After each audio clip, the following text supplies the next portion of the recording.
Assalamualaikum warahmatullahi wabarakatuh. Salam rahayu, salam sejahtera bagi kita semua. Mungkin Allah yang rahmat dan keberkahan bagi kita semua. Amin. Nah, kali ini Mbah Mul ingin membedah tentang tumbal kepala manusia untuk pembangunan jembatan. Kolonial tempo dulu deh ya. Nah, itu banyak terjadi mitos-mitosnya. Nah, akan kita bahas deh ya. Nah, yang namanya tumbal kepala manusia, entah pengantin, entah apa, entah manusia yang ditanamkan di dalam sebuah bangunan tua, yang terutama dulu untuk bangunan umum gitu ya, seperti jembatan, bangunan untuk pancang dan sebagainya. Itu orang zaman dulu itu meyakini untuk tumbal penunggunya ya. Jadi untuk penunggunya agar nanti bangunan itu kuat, terus sebagai ganti rugi untuk para danyang yang tergusur ya. Nah, itu yang diyakini orang-orang Jawa ataupun orang-orang Indonesia saat ini. Tetapi ada fakta menarik bahwa sebenarnya kalau mbah logika itu bukan seperti itu deh. Memang ada yang mengatakan itu pakai tumbal kebu, pakai kerbau itu ya, kerbau, pakai kepala sapi dan sebagainya, dilarung, ditanam. Ada yang dulunya bahkan ada anak kecil ditanam di tiang pancangnya, dicor, malah ada tumbal kepala, tumbal moto ya Allah alam. Tapi sebenarnya yang terjadi itu salah kaprah ya. Nah, kita bayangkan kembali ke masa lalu ya, masa dimana masa-masa kolonial dulu, ketika bangsa penjajah, bangsa Belanda dulu membangun jembatan.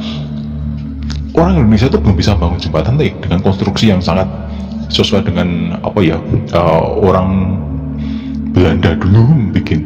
Orang Indonesia hanya sebagai pekerja, mandor, dan otak dari pelaksananya adalah orang Belanda sendiri, insinyurnya dari Belanda sendiri. Nah, itu sudah memberikan konstruksi baik dari orangnya, maksudnya orang itu ya, orangnya, baik dari bahan, baik dari konstruksi itu orang Belanda semua, tetapi pelaksananya orang Indonesia. Nah, ini terjadi salah pahamnya di sini deh. Dulu ketika orang Belanda itu membuat bangunan itu konstruksinya bagus, tahan lama dan sebagainya, maka orang Jawa, terutama orang pribumi ya, tanya kepada menirnya Belanda, "Menir, kok bisa ini bangunan ini bisa bertahan bagus dan kuat seperti ini? Rahasianya apa, Menir?" Nah, menir Belanda yang sudah menyatu dengan orang kita itu menunjuk kepalanya, pakai ini, seraya menunjuk kepalanya, pakai ini, jadi menunjuk kepala. Terus orang pribumi ketika ya pemahamannya memang pakai kepala ya. Nah, setelah itu berkembang banyak sekali, berkembang rahasianya apa tuh Mbak? Nah, sampai beranak turun ternyata rahasianya pakai kepala manusia. Nah, terus itu berkembang kesalahpahaman terus menerus. Padahal maknanya menir Belanda itu sebenarnya adalah pakai kepalamu, pakai otakmu. Nah, bukan pakai kepala ditanam, itu bukan. Membangun itu pakai otak, pakai pikiran ya, pakai ilmu pengetahuan. Ono carane, bukan pakai kepala ditupenggal ditanam, itu enggak, dan mengorbankan manusia itu enggak. Pakai kepala sapi, pakai kepala kerbau ditanam itu enggak, tetapi pakai kepalamu itu dalam arti otakmu, ada carane. Padahal itu tidak pakai tiang pancang loh ya. Dulu jembatan itu hanya dibangun seperti tumpuan batu yang disusun, dikasih tanah liat yang campur dengan semen, dan perekatnya adalah gamping dan kuning telur. Loh, sebetulnya kuat-kuat. Dan penyangganya, konstruksi penyangganya itu adalah bambu.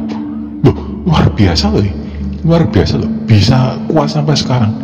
Ternyata beberapa bangunan tua itu seperti itu, tidak ada semennya, tidak ada, hanya gamping sama kuning dan telur.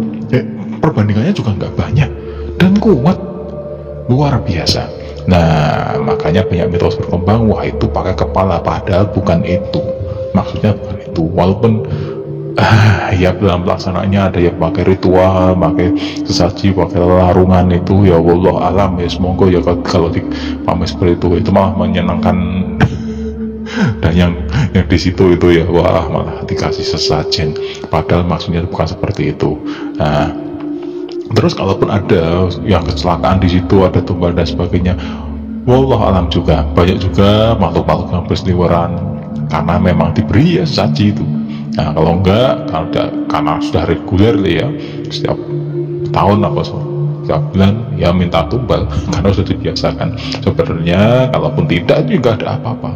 Yang penting kalau kita setiap bepergian minta perlindungan pada Gusti Allah ya, doa apapun kepercayaan kita, insya Allah nanti juga akan dilindungi, dilipat berkahnya. Apapun tidak akan menjangkau ya, apapun itu, baik bolo molo es, wallahu alam, tidak ada yang bisa menjangkau.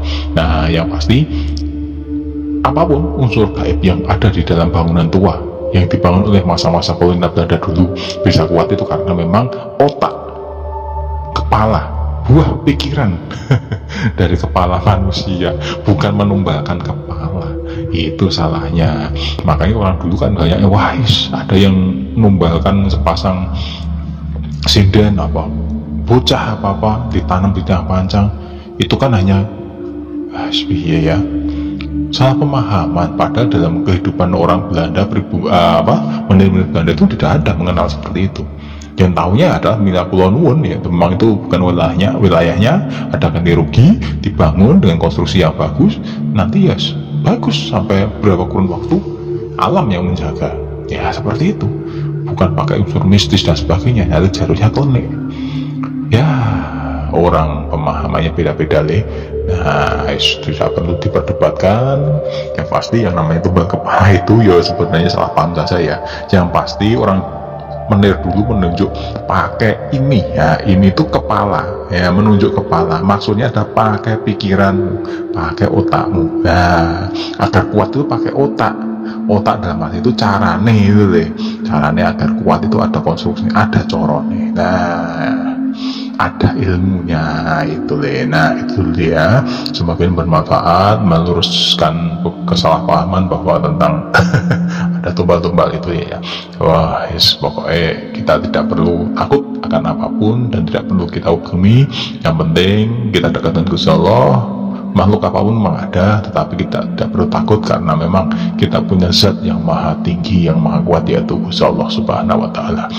Gitu dulu ya. Wassalamualaikum warahmatullahi wabarakatuh.